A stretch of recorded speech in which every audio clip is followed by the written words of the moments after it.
Well, the right word is not to stake the Cyclops eye, but to poke the Cyclops eye with a stake, which is of course what Dave Bowman does in the end, at the end of the film 2001, when he disconnects how Leonard Weed in his book explains that this is a symbolic way of poking a stake at the Cyclops eye, really. Okay, so we have the themes of the 3, and the 5, and so that's why probably we have antenna 35 both in the novel and in the film, which is the uplink that malfunctions, which Frank Poole goes out to repair. And of course 3 plus 5 equals 8, which is inverted, the symbol of infinity. And as Leonard Weed explains, that's why we have the voyage beyond infinity. And of course infinity is the name of God. So that's why the closing section or chapter of 2001, the movie, is Jupiter and Beyond the Infinite. So there Bowman takes his trip beyond God, beyond the infinite. Now interestingly, in the novel, chapter 32 mentions the star Sirius. Now let's see if you can see it. There you go. Chapter 32 in the novel is titled Concerning ETs. It's about extraterrestrial intelligence, and it's pretty much a speculative, and it does mention the star Sirius, which is very dear to the Freemasons. Now the last word in the chapter 32 is God. Let me see if you can see it. Yeah, there you go. So God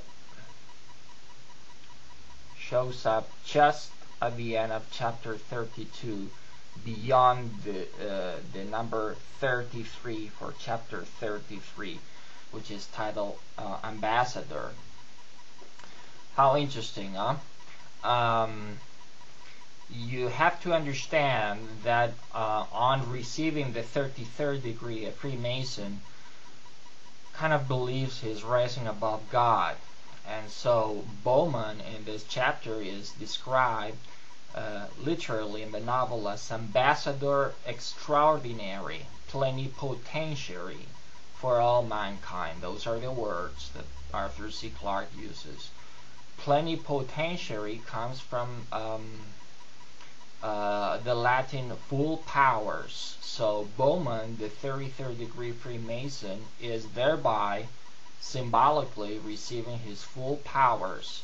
So this is a reference to the Masonic graduation to the 33rd degree.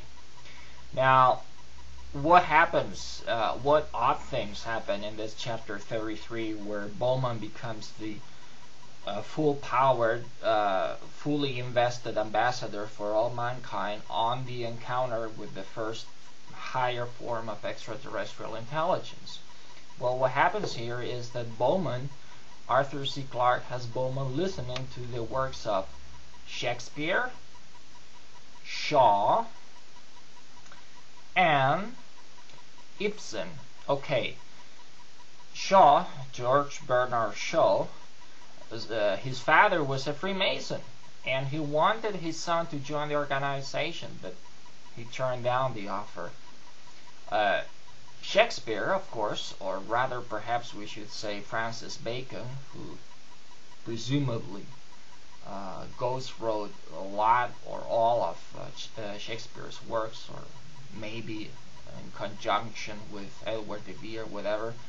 Anyway, Shakespeare is famous, or Francis Bacon is famous, for having encoded very incisively the number 33 in all his works. Now, Bowman also, in this chapter, listen to Sibelius, is it Sibelius or Sibelius, the Finn composer, and Mozart, and both are of course Freemasons. In fact, Sibelius, I don't remember now the pronunciation, composed a lot of music that is used by Freemasons. So all this happens in chapter 33 of the novel 2001. Okay, what else can we sort of skim over the most important themes? In the movie, in the Jupiter sequence, when they encounter Big Brother the monolith is there shown with the longer side facing the camera horizontally, and it's aligned with the 5 moons of Jupiter. 3 are below the monolith and 2 are above. So again, numbers 5 and 3 that we have been mentioning. Now, there is this very mystical take of the arc of Jupiter, which is symbolically the bow of Dave Bowman, Odysseus, lying on the bottom, so large, and then we have the 3 moons of Jupiter, then the monolith, then 2 moons above. And what this obviously stands for, as Leonard Weed explains, is the a stairway, the ladder onto higher initiation, so that the masses of mankind, respectively called the rabble, the common people, which is how we are despised by the Illuminati, they are the largest fraction, the bulk of humanity, and that's why we have the base of Jupiter, which is so large, because that's the that's where the base humans are, which are the majority, the masses that believe in superstition. And then Bowman has decided to climb up the ladder, the stairway leading up to God, and that's why the camera spans up, focusing on the moons, climbing over the monolith as Bowman faces and up to the monolith and begins his trip through the Stargate.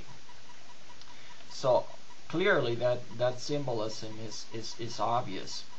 Now, in the trip through the Stargate, we have the eye, and there are 4 shots of the human eye, and the first 3 are all in false color. Only the 4th shot is in real color. So once again, we have the number 3 as the base of the tripod of the 3 dimensions, transcended by the 4th.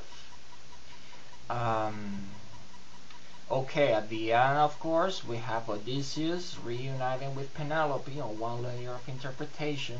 That's why we have the cries of the anguishing woman in the hotel, and Bowman reborn as the Star Child and returning to Earth. Let's remember that Arthur C. Clarke intended, and in the novel chose, Saturn, which is Seth, or Satan, and not Jupiter, for the conclusion. Only in the 2001 novel. The 2001 film and the 2010 film and novel all happen in Jupiter, or as if the previous story had happened in Jupiter, but the 2001 original novel has the climax in Saturn, and this is all important.